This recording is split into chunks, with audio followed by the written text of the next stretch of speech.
Olá, amigos do canal GeoMasa, como é que vocês estão? Viemos para mais um Jornal do Masa. Não se esqueçam de se inscrever e dar o like no nosso canal. Bem, pessoal, nós viemos aqui para analisar então o Jornal do Masa a partir de uma reportagem, a melhor dizendo, da opinião do editorial da Folha de São Paulo, desta quinta-feira, 28 de novembro de 2019, a manchete que é: TRF condena Lula por sítio, amplia a pena e pressiona STF. A edição é a 33.111, porém, na verdade, nós vamos analisar os editoriais, que é a opinião do jornal na página A2, tensão sul-americana a respeito de manifestações de rua na Colômbia. Afinal de contas, de todos os países que nós analisamos da situação na América do Sul, faltou a Colômbia porque a manifestação é bastante recente. O governo colombiano, que se declara de direita, o atual presidente é o Ivan Duque que colhe o dissabor de não estar cumprindo acordos feitos pelo seu antecessor, Juan Manuel Santos, Prêmio Nobel da Paz, e que fez acordos tanto com o narcotráfico, com os famosos cartéis, quanto com os grupos paramilitares. Então, em função deste descumprimento dos acordos e do recrudescimento das relações com estes grupos, Ivan Duque acaba colhendo uma situação adversa. Além, é claro, do neoliberalismo escaldado que ele está aplicando dentro do país. A página é A2, seção opinião, tensão sul-americana. Colômbia é o quarto país do continente a passar por onda de protesto, refletindo frustrações populares. Ele que se refere aos protestos de ruas no Peru, no Equador, na Bolívia, na Venezuela, no Chile e na Colômbia agora. Com o jovem Dylan Cruz, já são 4 as mortes na série de protestos que tem lugar na Colômbia desde o dia 21 de novembro a uma semana.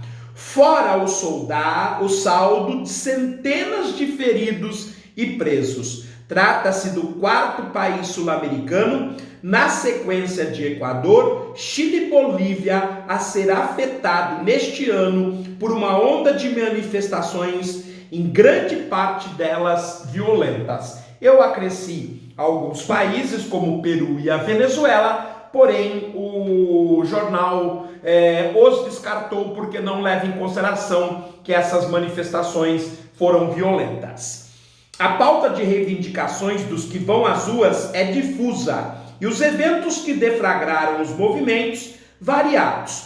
No Equador foi o aumento do preço da gasolina. No Chile, o da tarifa de metrô. Na Bolívia, a evidência de fraude eleitoral, seguido pela deposição de Evo Morales. E na Colômbia, uma greve geral.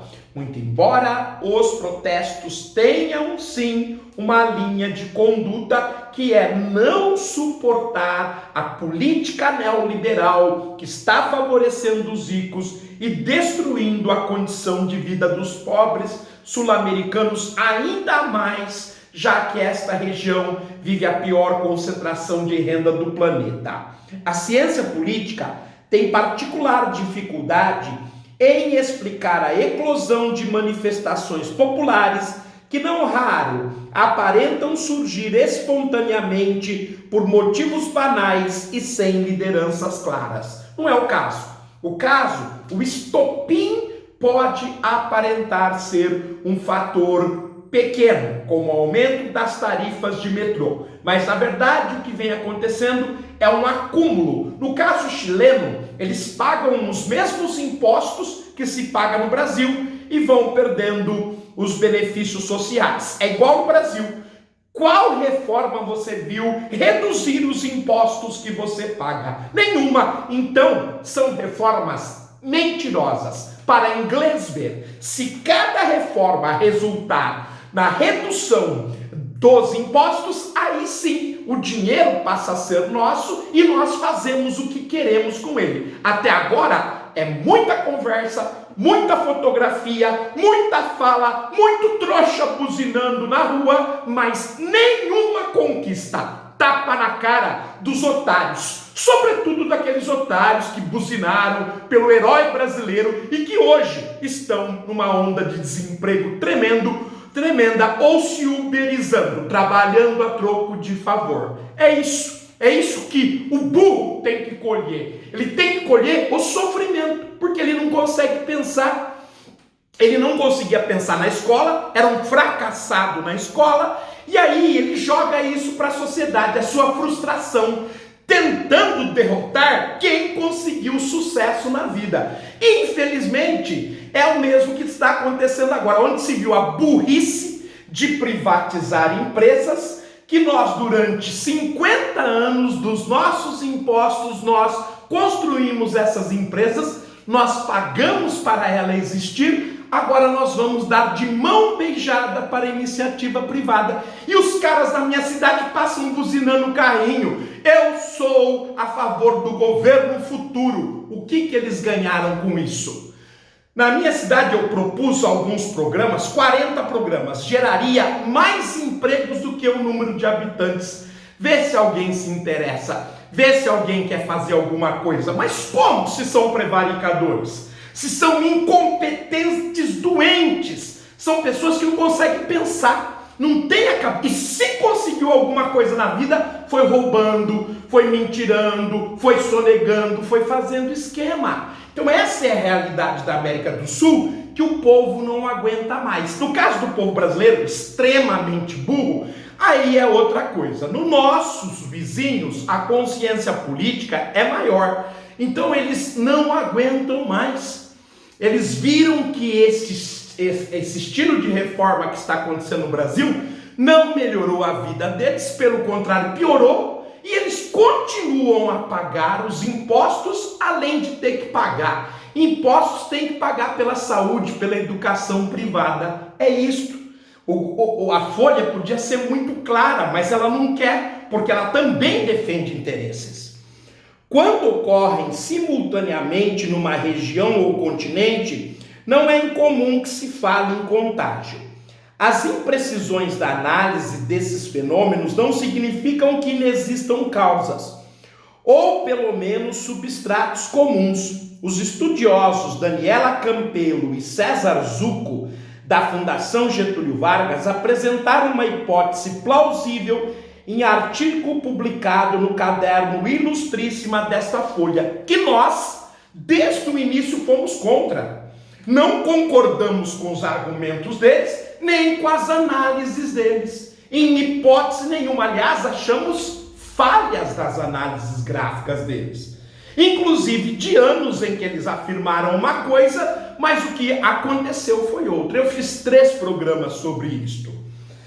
Resumidamente, Campelo e Zucco dizem que entre 2003 e 2011, os países da região experimentaram um forte ciclo de crescimento que ampliou a oferta de empregos, elevou salários e permitiu seus dirigentes de orientações ideológicas variadas promover políticas de inclusão social e redução da pobreza que lhes rendeu popularidade. Já começamos a discordar daí, porque de 2003 a 2011, majoritariamente os governos sul-americanos eram de centro-esquerda ou de esquerda. Não tem várias matizes ideológicas. O que a Folha quer é não torcer, não dar o braço a torcer. Mas dessa maneira, Folha, você está promovendo quem você está contra. Eu não entendo. Você que critica a centro-direita e a direita, e que está levando lambada, sendo chamada de jornaleco, publica uma bobagem dessa. Por mais democrática que você seja, tinha que ter o contraponto, e ninguém fez o contraponto ao trabalho desses dois jornalistas, a não ser eu que apontei erros nas análises gráficas deles, inclusive.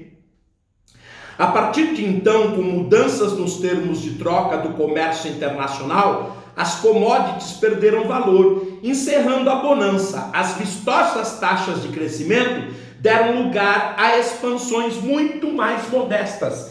E o curioso é que vocês não colocam a China como protagonista desse momento. No alto, no evoluir do crescimento chinês, consumindo matéria-prima para se desenvolver, mas agora atingiu um novo normal, tem outras áreas fornecedoras de matérias-primas, nós não percebemos essas mudanças e por isso perdemos mais uma vez o bonde da história. Vocês não tocam nisso, achando que são ciclos.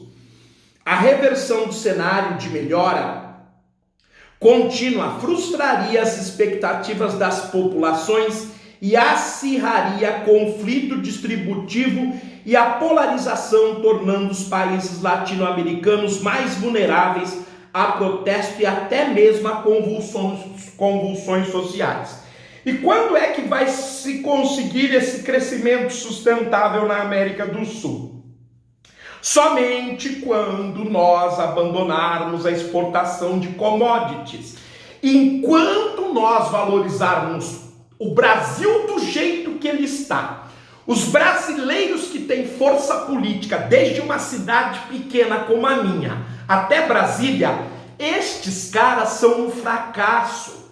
Eles representam 520 anos de erros. Não são essas pessoas que têm valor. Os que têm valor são os brasileiros que ainda não fizeram. O problema é que nós estamos polarizados. Eu jamais estenderia o braço para bandido, porque esses caras, eles criam uma máfia para controlar as cidades, controlar o estado, controlar o país. Mafiosos, bandidos, gente que só cresce na mumunha e mamando nos esquemas do governo. Então não tem colaboração, a não ser teórica, a não ser de ideias. Mas eu jamais estenderia o braço. Eu sou inimigo desses caras, eu já declarei para vocês. Inimigo, como se estivéssemos numa guerra. E você sabe qual é o resultado de uma guerra? Só tem um vencedor. Por enquanto nós somos perdedores, mas se vencermos, você já sabe o resultado. A hipótese ajuda a entender não apenas as manifestações de rua. O Brasil já viveu as suas em 2013, mas também outras mudanças no quadro político, como a alternância de poder em diversas nações. Segundo os pesquisadores, a ligação entre ciclos econômicos e grandes mudanças na política regional não é inédita. A primeira queda importante nos termos de troca nos anos 1960 trouxe ditaduras ao continente. A segunda, nos anos de 1980, redundou na democratização, a ver o que ocorre na terceira, que é esta. E mais uma vez eles não analisaram as crises internacionais do petróleo e o crescimento chinês. Então, gente, frágil o argumento da Folha, frágil o argumento dos pesquisadores. Bem, ficamos por aqui, é uma análise um pouco mais exaltada, fazia tempo que eu não fazia um desabafo, é que a situação do Brasil está ficando apertada, as pessoas acham que está melhorando, mas não está melhorando. O mundo este ano vai crescer 2,9%, é a pior taxa de crescimento da década, da segunda década do século 21.